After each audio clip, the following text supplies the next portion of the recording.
Mosaic Learners and teachers.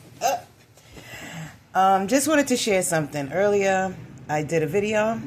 I called it chanting, but it's more like a communication with the universe, and it varies according to each person and their walk.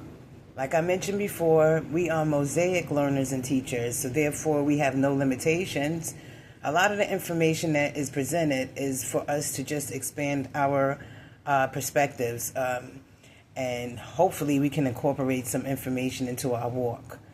One of the things that I mentioned earlier was about communicating when you are emerged or when you are subjected to long extended periods or time frames of low vibrational frequencies. Fortunately, we just finished a cycle. So for those that just finished a cycle, yeah, baby.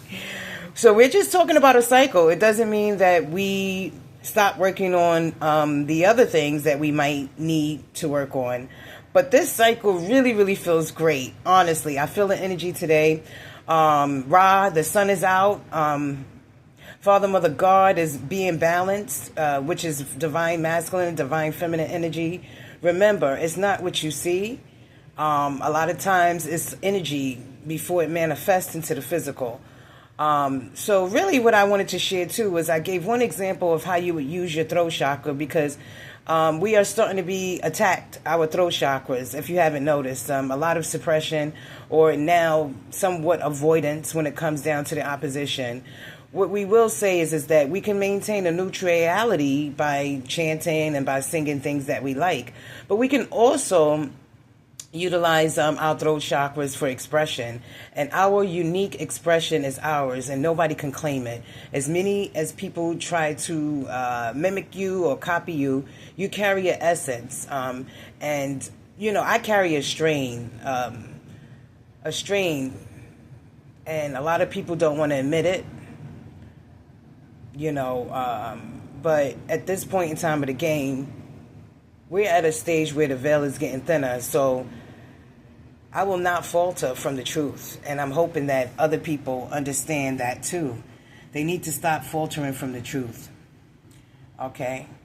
So I gave an example of how someone, including myself, might communicate with the sun. I say sun god.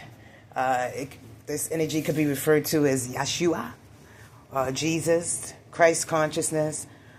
We got several prophets and stuff like that could be mentioned. I always talk about energy, vibration, and frequency. So it's less about what we name it and more about the energy itself.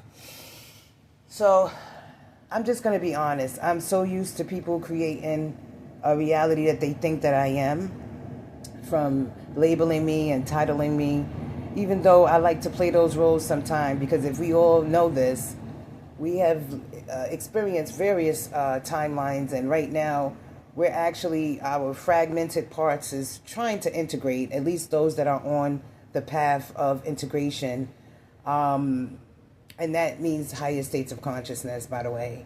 So, you know, but we can implement certain things in the physical to manifest too. So one of the things that I picked up, and only because it has a very aligned intention of mine, even though it actually belongs to, I forgot who sung it. It wasn't Jennifer Sullivan. You know, I'm not going to take her energy as my own, meaning in a negative sense. Jennifer Hudson. But she did this song that I love, because this right here, it pretty much points out how sometimes people can create a reality of dread surrounded by you, and how others could automatically believe it because it makes them feel comfortable to believe that you're low vibrational, instead of like asking you, you know, certain questions to deter, you know, inadequacies and lies and manipulation and stuff like that. Right now, we're trying to live within a truthful matrix system, or aligned with more higher vibrational truths. Let me put it that way. because everybody feel like their truth is the truth, okay? Even the narcissists that project, even the flying monkeys that follow them. But in the meantime, we're going to stay thankful for the towers that are currently occurring when it comes down to the madness. And we're going to say, I'm going to dedicate this right here. Mind you, we're not talking about perfection. We're talking about an essence and a frequency within a voice with the intent. And this is to all my Mosaic learners and teachers. Baby, I don't like living under your spotlight. Just because you think I might find somebody worthy. Blessings. 222-111-333.